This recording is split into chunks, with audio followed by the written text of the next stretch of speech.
42 दिनों तक 80 साल के रिटायर्ड कर्मचारी का डिजिटल अरेस्ट करके ठगे साइबर ठगों ने 10 लाख रुपए। सीबीआई कार्यालय पहुंचा तब तक पता नहीं लगने दिया ठगों ने। जब अधिकारियों के नाम लेकर पूछताछ की तो हुआ मामले का खुलासा। दिल्ली पुलिस, कस्टम, सीबीआई और ईडी के अधिकारी बनकर की ठगी। रघुनाथपुरा के 80 साल के रिटायर्ड कर्मचारी हरलाल सिंह के साथ की ठगी।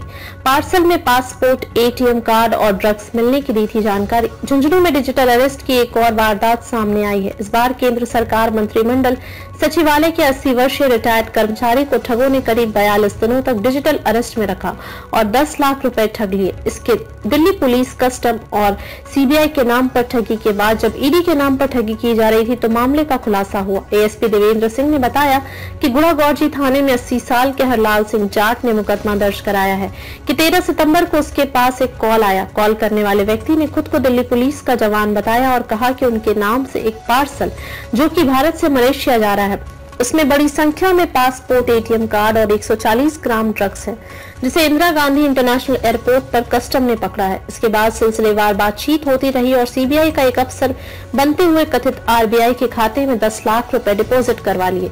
इसके बाद जब ईडी का अधिकारी बनकर आगे की ठगी जारी की जा रही थी तो हरलाल सिंह ने सीबीआई कार्यालय पहुंचकर सारी स्थिति जानने की बात कही, जिस पर भी ठग राजी हो गए। 24 अक्टूबर को साइबर ठगों ने हरलाल सिंह को सीबीआई कार्यालय दिल्ली पहुंचने के लिए समय दिया, जहां पर हरलाल सिंह के पहुंचने के बाद भी कार्यालय के बाहर से फोटो मंगवाते रहे। हरलाल सिंह ने फोटो भेजी और अधिकारियों के बुलावे का इंतजार करते रहे, लेकिन इस ठगी को ठगों ने यहीं पर बंद कर दिया और गायब हो गए। जब हरलाल सिंह ने सीबीआई कार्यालय में ठगों के झूठे नामों के अनुसार अधिकारियों से मिलने की कोशिश की तो सामने आया कि ऐसे नाम के कोई अधिकारी है नहीं, जिसके बाद पूरा मामला सामने आया। अब इस मामले में हरलाल सिंह ने अज्ञात लोगों के खिलाफ डिजिटल अरेस्ट का मामला दर्ज कराया है। पुलिस थाना गुड्डा पर हरलाल सिंह, जो कि रघुनाथपुरा के रहने वाले हैं, उन्होंने उपस्थित होकर एक रिपोर्ट दी कि 13 सितंबर को उनके पास दिल्ली पुलिस का एक कर्मचारी बनते हुए कॉल आया और उन्होंने बताया कि इंदिरा गांधी इंटरनेशनल एयरपोर्ट पर उनके द्वारा भेजा गया एक पार्सल पकड़ा गया है और जिसमें कुछ अवैध पासपोर्ट है और कई एटीएम कार्ड है और कुछ ड्रग्स है, एनडीपीएस की ड्रग्स है। ये करके उनको डराया धमकाया गया। उसके बाद में उनको कस्टम के अधिकारी बनके और सीबीआई के अधिकारी बनते हुए और उनके खाते से 10 लाख रुपए जो है वहाँ जमा करवा लिए गए, जिसके संबंध में उन्होंने रिपोर्ट दी है। पुलिस ने प्रकरण जो 522/24 पुलिस थाना गुड्डा पर दर्ज कर लिया है। धारा 318 और 316 BNS 2023 में ये प्रकरण दर्ज किया गया, जिसमें कि अनुसंधान किया जा रहा है।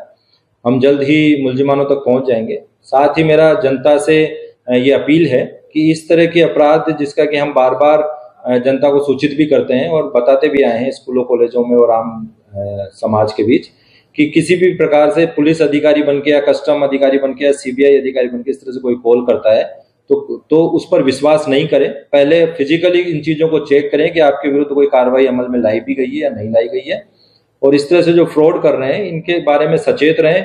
अखबारों में और न्यूज़पेपर में भी ऐसी आप लोगों के द्वारा जानकारियां चलाई जा रही है, जिनको भी ध्यान में रखा जाए और अपने आप को सुरक्षित रखा जाए। आजकल देखो सब कुछ डिजिटलाइजेशन हो चुका है और अपने मोबाइल में सब प्रकार की सूचनाएं हैं। अगर हमारे ईमेल में या और भी जो अपनी सोशल साइट्स है उनमें अगर पासवर्ड हमने बहुत अच्छा नहीं लगा रखा है तो ये उसको हैक कर लेते हैं और हमारी जो सभी सूचनाएं हैं वो इनके पास पहुंच जाती है। आधार कार्ड नंबर, आपके बैंक अकाउंट नंबर और आपने किस वेबसाइट से कोई सामान मंगवाया है या कहीं कोई सामान पार्सल किया है, तो वो सब सूचनाओं को ये अपने पास ले लेते हैं और उन्हीं का उपयोग करते हुए और डरा धमकाकर भय कारित करते हुए और आम जनता से इस प्रकार की लूट और ठगी का काम करते हैं।